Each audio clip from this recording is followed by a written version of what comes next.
Hola, buenas. Mi nombre es Pablo Galvez, yo soy profesor asistente del Departamento de Promoción de la Salud de la Mujer y el Recién Nacido de la Universidad de Chile. Y en esta oportunidad me toca presentarles el tema que corresponde a nutrición del recién nacido quirúrgico o aquel que es sometido o será sometido a una cirugía. Lo que vamos a ver en esta presentación tiene que ver con aspectos como qué cambios tienen estos niños y niñas respecto a la evaluación nutricional que tiene que ser llevada a cabo antes y posterior a haber sido sometido a un proceso quirúrgico reparatorio. Vamos a hablar un poco de cómo la respuesta al estrés que generan estos niños puede afectar el desarrollo y el crecimiento que ellos y ellas tienen. Vamos a hablar de los principales macronutrientes, micronutrientes que tienen que ser administrados en estos niños y en qué cantidades deberían ser considerados. Tenemos que ver finalmente qué consideraciones hay que tener en cuenta para poder administrar la alimentación a estos niños, tanto por vía parenteral como vía eh, no parenteral. Del punto de vista introductorio, lo primero que es importante mencionar es que se estima que un 24.1% de todos los recién nacidos que se encuentran hospitalizados en las unidades de cuidados intensivos neonatales se someten a algún tipo de evaluación quirúrgica. Esto quiere decir que son derivados por un pediatra o neonatólogo o que directamente tienen la consulta con un cirujano pediatra. En este caso, la patología que más lleva a consultas de este estilo es la enterocolitis necrotizante, que pese a que no es una consulta por una malformación congénita que se haya detectado precozmente o previamente, es la que lleva a más tratamiento posterior quirúrgico, que puede ser derivado por indicación médica. De este 24%, un 32% es sometido a cirugía. Esto es un factor bastante importante considerando que pese a la baja prevalencia de los niños que tienen que ser sometidos a cirugía, el impacto que existe de un tercio de los que son sometidos a consulta finalmente termina en un proceso quirúrgico. Es por esto que la nutrición termina siendo un aspecto fundamental para el manejo multidisciplinario, ya que obviamente son niños que son sometidos a procesos estresantes que generan alteraciones en su crecimiento y desarrollo, un factor que tenemos que someter a evaluación constante y a adaptación continua para obviamente permitir que esto se produzca de manera lo más adecuada posible para la condición de cada uno de estos niños o niñas. Es por eso que desde el punto de vista nutricional es importante mencionar que hay un incremento en el gasto energético que tienen estos niños por obviamente el consumo de nutrientes que tiene que ver con malformaciones congénitas, por lo tanto, previo a la cirugía hay un consumo incrementado de nutrientes, sobre todo aquellos que tienen, por ejemplo, exposiciones orgánicas, ¿cierto?, fuera del organismo, donde la pérdida de calor es un factor muy relevante, y obviamente el gasto energético posterior para la reparación que existe tras el proceso quirúrgico. El pic del consumo del gasto energético se produce habitualmente a las 4 horas, siendo ascendente desde el momento de la diéresis o desde la incisión quirúrgica. Y posteriormente puede comenzar a descender considerando las medidas que tome el equipo multidisciplinario.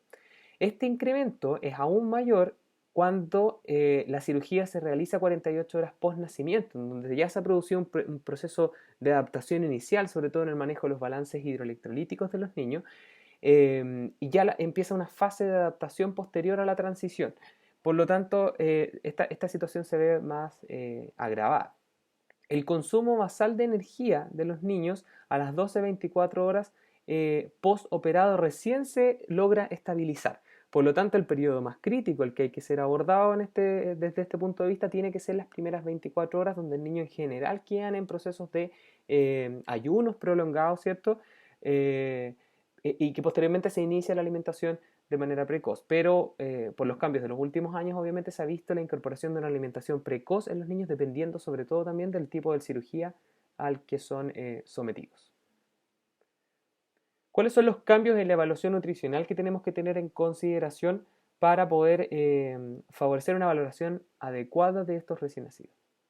El peso siempre ha sido la principal variable que es valorada tanto por el equipo médico como con los profesionales que trabajan en conjunto con los niños para ver si efectivamente el niño tiene algún tipo de cambio respecto a la adquisición de los factores de los nutrientes, ¿cierto?, que está consumiendo. Y eso es lo que sigue siendo actualmente uno de los principales factores. Sin embargo, se ve que el peso a crecimiento lineal, esta estimación de peso, de incremento de peso que nosotros tenemos en consideración siempre, que puede ser diario o horario o semanal, por ejemplo, tiene que ser sumado a otros factores. Y aquí, por ejemplo, también se suma la composición corporal, un factor que en algunos casos no es siempre considerado, el índice de masa corporal, por ejemplo, que se mida en recién nacidos, no es algo que habitualmente se considere en la mayoría de los lugares. Sin embargo, la literatura recomienda que exista una valoración de este tipo, al igual como se hace en el adulto, porque cambios menores pueden ser reflejados a través de esta medición, sin dejar de lado la valoración del peso por sí solo. El crecimiento lineal y la masa sin grasa es el principal indicador de acumulación de proteínas y del desarrollo de los órganos. Por lo tanto, estos dos factores tienen que ser siendo considerados de manera conjunta para poder valorar estos aspectos.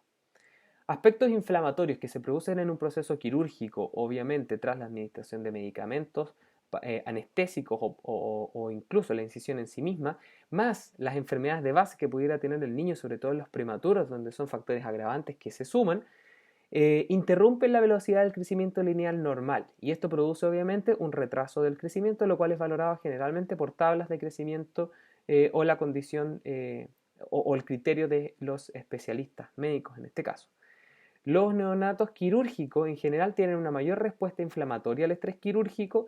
El riesgo de malabsorción se incrementa en estos niños, sobre todo en aquellas cirugías en las cuales se manipula el sistema, algún tracto del sistema digestivo y cuando existen también otras comorbilidades. Por lo tanto, son estos niños que son sometidos a procesos quirúrgicos con malformaciones previas, con enfermedades previas, se ven en un riesgo aumentado que otros niños que son que presentan, por ejemplo, patologías en las cuales igual existe un estrés que requiere un mayor requerimiento nutricional. Patologías como, por ejemplo, la gastroquisis, la hernia diafragmática congénita y el intestino corto se asocian generalmente a pobre ganancia de peso, a un crecimiento lineal, ¿cierto? Que en este caso es un crecimiento que no se genera un incremento del peso, sino que se mantiene solamente el peso o está bajo los parámetros esperados, y una pobre ganancia también de la circunferencia craneana. Y esto tiene que ver principalmente porque hay afecciones o que son directamente relacionadas con el sistema digestivo o que están indirectamente relacionadas con el mismo, pero son las complicaciones quirúrgicas o que requieren de resolución quirúrgica más comúnmente que generan problemas de esta índole. ¿Qué es la respuesta al estrés metabólico? La respuesta al estrés metabólico es cómo el recién nacido o la recién nacida en este caso responde frente a los procesos hormonales o bioquímicos que están siendo producidos tras la intervención quirúrgica, ¿ya? O incluso previo a la intervención quirúrgica cuando existen malformaciones congénitas. Fisiológicamente lo que ocurre es que hay un incremento de las catecolaminas, ¿cierto? Por su liberación suprarrenal. Hay un incremento de las citoquinas y de las hormonas regulatorias que estimulan en este caso el catabolismo, por lo tanto la destrucción para la generación de energía. Se reduce el efecto de la insulina, la hormona del crecimiento y otras hormonas que favorecen también el desarrollo continuo y progresivo del niño. Por lo tanto, se ve un proceso de estancamiento nutricional en el cual no hay ganancia de peso o incremento en el índice de masa o si es que eso es lo que se espera, por ejemplo, como resultado o de la talla o de otros parámetros. Las proteínas degradadas para la respuesta inflamatoria y reparación tisular son las principales macronutrientes que son utilizadas en este aspecto. O sea, el primer daño que se va a producir inicialmente van a ser las proteínas cuando se requiere un gran contenido energético. Sabemos obviamente que el primer consumo va a ser siempre los carbohidratos que se encuentran circulando en sangre, la producción de los mismos, posteriormente en algunos casos se puede utilizar la grasa para generar, pero en estos procesos inflamatorios asociados al proceso quirúrgico habitualmente las proteínas en degradación son las que entregan más energía, por lo tanto comienza a ser un proceso catabólico casi inicial o a la par con la utilización de los otros macronutrientes. Lo bueno de toda esta respuesta que existe es que tiene una duración menor que en el adulto. Los niños en general tienen una respuesta que es más rápida y que dura menos tiempo para generar la estabilización. Por lo tanto, el proceso de estrés metabólico debería durar menos en estas instancias. Aquí aparece otro concepto que es la homeostasis energética. En este caso se define como la estabilización que existe, ¿cierto? Desde el punto de vista de la energía que tanto ingresa como macro micronutrientes o como la que sale finalmente como utilización de esta energía. Y para esto es importante considerar varios aspectos. Cuando se subestima la homeostasis energética que está calculada para estos niños, en general se puede producir rápidamente una pérdida de masa muscular, una malnutrición, que obviamente es por déficit, y dificultad del cierre de la herida, lo que se produce en el postoperatorio. En cambio, cuando se produce una sobreestimación de esta homeostasis energética, ¿cierto? Y por lo tanto el incremento de nutrientes se entrega además, lo que puede producir es una infección o varias infecciones, incluso sepsis es indicado en la literatura, daño hepático en alguna instancia por la gran metabolización que debe existir en un corto periodo de tiempo e incluso hiperglicemia que es producida obviamente por un mal cálculo de la carga de glicemia. Y en este caso, el gasto energético total que debe ser comprendido para estos recién nacidos consta de tres grandes pilares que tienen que ser considerados. Uno, el gasto energético en reposo, que es denominado el GER, la energía requerida para la actividad física o el movimiento que tiene este niño en el diario vivir, y la termogénesis inducida por la dieta. En estos casos, el punto más importante que es mencionado en varios de los papers, que incluso les dejé como recomendación, es el gasto energético en reposo, porque los niños en general en el 80 o 90% del tiempo se encuentran en reposo, por lo tanto las necesidades de energía dependen principalmente de esta variable. Insisto, en un 80-90%, por lo tanto es el foco principal donde debería guiarse los aspectos nutricionales. Ahora, ¿cuáles son los principales macronutrientes que son necesarios para favorecer un aporte energético apropiado para el recién nacido? Los clásicos que ya lo más probable es que ustedes conozcan, que son los aminoácidos, los carbohidratos y las grasas o los lípidos. Desde el punto de vista de las proteínas, insisto, se considera el principal macronutriente que debe ser aportado de manera exógena para los recién nacidos que son sometidos a cirugía, ya que va a haber un consumo alto de este macronutriente por el estrés que produce finalmente el proceso quirúrgico, ese estrés metabólico. Se recomienda que se administre 3.5 a 4 kilogramos por día, que incluso puede ser más que en el adulto que no está en crecimiento y tiene que ver con ese mismo factor. O sea, estoy administrando una alta carga proteica a este niño por el estrés metabólico al que está siendo sometido y porque además tengo que valorar el hecho de que este niño debe seguir incrementando los indicadores de buen crecimiento, ¿cierto? O sea, el peso, que es el principal en la mayoría de los casos. Los aminoácidos intravasculares no han sido estudiados en recién nacidos quirúrgicos, solamente en recién nacidos de pretérmino. Por lo tanto, las recomendaciones que ustedes puedan seguir utilizando en sus campos clínicos tienen que ver específicamente con estas recomendaciones. O sea, que el pretérmino se administre precozmente tras el nacimiento y sobre todo si es sometido a cirugía. Pero en estos niños no es que requieran alguna otra indicación especial aparte del incremento. De los carbohidratos, obviamente la glucosa sigue siendo el principal sustrato porque los órganos nobles son aquellos que se nutren principalmente de esto, sobre todo el cerebro. Ojo con la administración exógena, ya que el estrés puede generar en sí mismo, metabólicamente y fisiológicamente, un proceso de estrés genera hiperglicemias. Por lo tanto, la sobreestimación del gasto energético puede llegar a generar entonces estos mismos procesos que después tienen que ser manejados. No en todos los papers se recomienda el uso de insulina para manejar la hiperglicemia y eso puede depender de las normativas locales que ustedes tengan en cada uno de los centros. No hay que superar lo que se llama la tasa de oxidación de glucosa, ya porque esto es un cálculo metabólico que en general no lo realizamos nosotros, en el cual tras la superación de los rangos que se esperan fisiológicamente de esta tasa de oxidación se puede generar lo que es la lipogénesis, que es obviamente la obtención de carbohidratos a través de las grasas, lo cual en alguna instancia tras el uso de la grasa parda no debería ser ideal para estos niños, sobre todo si son sometidos a cirugía. Pueden generar procesos como de acidosis metabólica, un incremento del CO2, lo que podría generar también una acidosis de tipo respiratorio mixta y una esteatosis hepática o un hígado graso a consecuencia que se podría generar complicaciones a corto plazo. Por lo tanto, se recomienda no superar los 18 gramos por kilo por día si son administrados en estos recién nacidos. Respecto a las grasas o a los lípidos, se indican que son obviamente una muy buena fuente energética, pero no la principal para los quirúrgicos. En un 25 un 40% de calorías no proteicas entregadas a estos niños, porque la ventaja que tiene el lípido es que se puede metabolizar rápidamente y entrega una gran cantidad de grasa, que el carbohidrato a la diferencia del carbohidrato, que se consume muy rápidamente y por lo tanto requiere de una fuente mayor. Se recomienda administrar 2 a 4 gramos por kilo por día y un exceso podría producir mayor liberación de radicales libres, lo que produce una peroxidación lipídica y finalmente genera destrucciones tisulares, dificultad en la reparación de la herida quirúrgica, entre otros.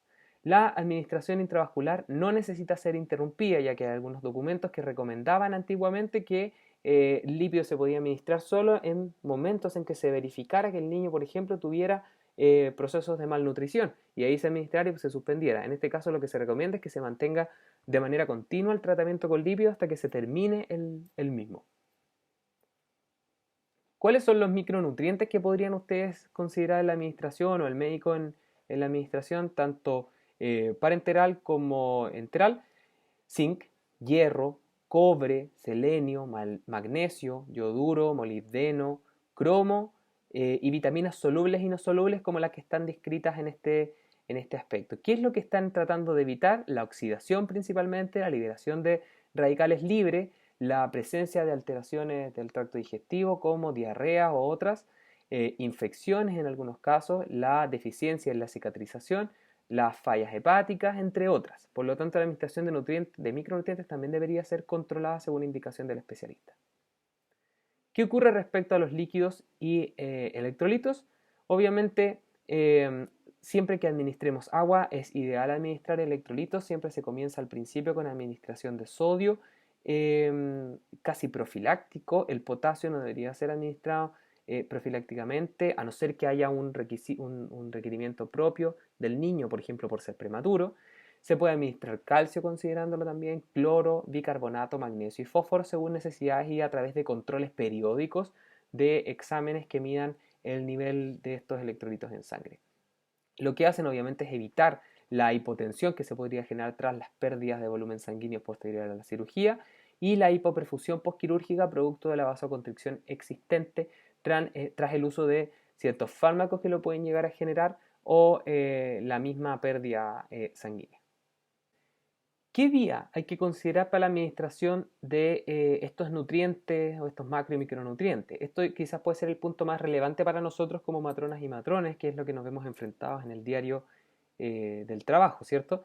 La indicación de la mayoría de la literatura es preferir la nutrición enteral. Esto quiere decir que se haga lo antes posible, o sea, de manera precoz, obviamente favorecer para propiciar una motilidad intestinal adecuada, evitar complicaciones como el ilirio paralítico, favorecer la liberación de enzimas que mantienen una homeostasis metabólica, ayudan a esta homeostasis metabólica, crecimiento de las mucosas y reparación tisular, sobre todo en las heridas obviamente quirúrgicas, y favorecen el flujo sanguíneo, lo cual también apunta a los factores anteriores. Siempre de preferencia es la lactancia materna y lo que más se menciona es el componente del desarrollo del sistema inmunológico, lo que evitaría las infecciones y obviamente favorece los procesos de reparación de las heridas quirúrgicas.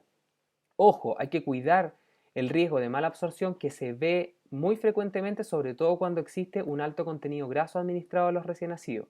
No hay que suplementar inmediatamente la lactancia materna o la fórmula, seguimos hablando por la vía enteral, ya que la alta osmolaridad puede empeorar este proceso de mala absorción. Y lo que hay que hacer en este caso es considerar el incremento paulatino de la grasa a través de la consideración de los volúmenes de tolerancia que tenga el niño o la niña. Por lo tanto, su administración tiene que ser incrementada de manera paulatina.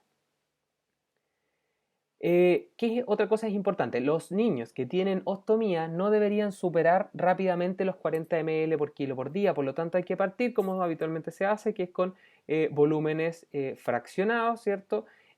Para favorecer un poco la reparación tisular y evitar las complicaciones como la malabsorción. ¿Qué pasa con la vía parenteral? La vía parenteral tiene que ser considerada específicamente en aquellos niños que no pueden iniciar la vía enteral precozmente. ¿Cuáles son los más comúnmente mencionados respecto a los procesos quirúrgicos? El recién nacido que tenga algún síntoma, que tenga el síndrome de mala absorción, síndrome del intestino corto, obstrucciones digestivas, gastroquisis, atresia esofágica u otros que, como hemos insistido en esta presentación, sean de afecciones directas del sistema digestivo. La alimentación parenteral sigue asociada fuertemente con procesos de infecciones sistémicas, sepsis y trombosis venosa, por lo tanto el riesgo como existe y es alto, hay que tratar de reducir su utilización. Falta la evidencia que demuestre el uso de enzimas pancreáticas, el uso de probióticos, ácidos biliares, factores de crecimiento, antimotilidades y antisecretores en los recién nacidos específicamente quirúrgicos, pese a que hay evidencia que demuestra su positividad de uso frente a otros casos. En estos casos no ha sido muy bien estudiado. Finalmente, considerar que obviamente tras preferir la alimentación enteral precoz pueden haber igual complicaciones en algunos de estos niños. ¿Cuáles son estas? Vómito, regurgitaciones, las alimentaciones interrumpidas, ¿cierto? La inadecuada absorción calórica, la mala absorción, que es la más frecuente, y enterocolitis necrotizante, que la literatura dice que puede existir, pero que es muy raro que se encuentre en estos casos. Por lo tanto, podemos encontrar alimentaciones que se puedan realizar por bolo o continua o mixta. Siempre se recomienda el uso de bomba de infusión continua para las alimentaciones continuas o las mixtas. Y se prefiere, bajo toda instancia, el bolo. Bajo cualquier alternativa siempre tiene que ser lo primero, lo más viable, si es que no se puede realizar inmediatamente, alimentación al pecho materno. Finalmente, ¿cuáles son los plazos que teóricamente existen para poder favorecer la alimentación enteral completa del recién nacido tras haber sido sometido a una cirugía? La enterocolitis necrotizante es bastante variable porque obviamente depende del grado que tengan. Los grados más avanzados son aquellos que se van a ser sometidos a cirugía. Sin embargo, el cuándo mantener va a depender obviamente de la condición de cada niño, porque como es una afección directa del tracto gastrointestinal, la condición de cada niño va a determinar en qué momento se puede favorecer una alimentación completa. Los defectos de la pared abdominal en general demoran 30 días promedio en mantener una alimentación completa ya al día correspondiente al peso del niño y la talla del niño, circunferencia craneana, entre otros. La atresia intestinal es más corto, entre comillas, y demora en promedio 10 días en favorecer una alimentación enteral completa. Las cirugías gastrointestinales, insisto, son las más complejas desde este punto de vista y son muy variables dependiendo de lo que sea. Y la hernia diafragmática también se ha visto casos que es muy variable porque como requiere un soporte quirúrgico, perdón, un soporte de tratamiento y cuidados intensivos que dura mucho tiempo en algunos casos, puede verse afectado este aspecto. Les agradezco enormemente su atención, espero que esta clase haya sido de utilidad para ustedes y obviamente quedo atento a cualquier consulta que puedan tener a través del foro. Muchas gracias.